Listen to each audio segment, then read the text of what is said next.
আজকে থেকে আমি একদম অফিসিয়ালি ঘোষণা দিচ্ছি, যেই বিবাহের মধ্যে প্রকাশ্যে মিউজিক গান বাজনা বাজবে সেই বিবাহ আমি পড়াবো না।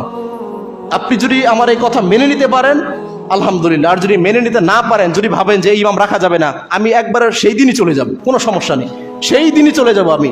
কারণ আমার রিজিকের ফাইসালা আকাশে অলরেডি হয়ে আছে। আল্লাহ বলছেন ওমা মিন দাব্বাতিন ফিল আরদি ইল্লা আলাল্লাহি রিজকুহা। আল্লাহ সুবহানাহু ওয়া তাআলা এই পৃথিবীর যত সৃষ্টিজীব আছে সমস্ত সৃষ্টিজীবের রিজিক দাতা হচ্ছেন তিনি। তিনি তাকে কিভাবে খাওয়াবেন এটা তার দায়িত্ব। কাজেই আজকে থেকে এটা অফিসিয়ালি ঘোষণা দিলাম, যেই বিবাহের মধ্যে প্রকাশ্যে গান বাজনা বাজবে, যেই ছেলে প্রকাশ্যভাবে হারাম বিষয়বস্তুর সাথে সম্পৃক্ত থাকবে, এই বিবাহ আমি পড়াবো না, এই বিবাহে আমি যাব না। আমাকে যতই ইনভাইট করা হোক, যতই আমন্ত্রণ করা হোক, আমি যাব না। এই বিবাহ আপনি কার মাধ্যমে পড়াবেন আপনি পড়াই নিয়েন, কারণ আমি একজন মুসলিম সমাজের ইমাম, আমাকে আপনারা রেখেছেন মুসলিম সমাজের ইমাম হিসাবে। এখানে মুসলমানদের যে দায়িত্ব সেগুলো আমি পালন করব। যেই বিয়েতে হিন্দুয়ানি প্রথা চালু থাকবে সেই বিয়েতে আমি কিভাবে যেতে পারি বলেন, কিভাবে যেতে পারি?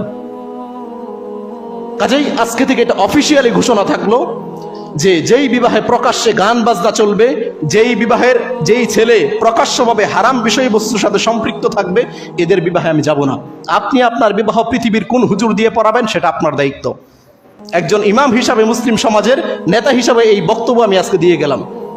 এরপরেও যদি মনে করেন যে আমার বিবাহে গান বাজনা বাজাতেই হবে, আমার বিবাহে অবাধ মেলামেশা চলবেই, আমার বিবাহে ওই নোংরামি পানা চলবেই, আমার বিবাহে হিন্দুয়ানি প্রথা চলবেই, সেটা আপনি কোন হুজুর দিয়ে পড়াবেন পড়াই নিন। আমার বক্তব্য আমি আজকে স্পষ্ট করে দিলাম।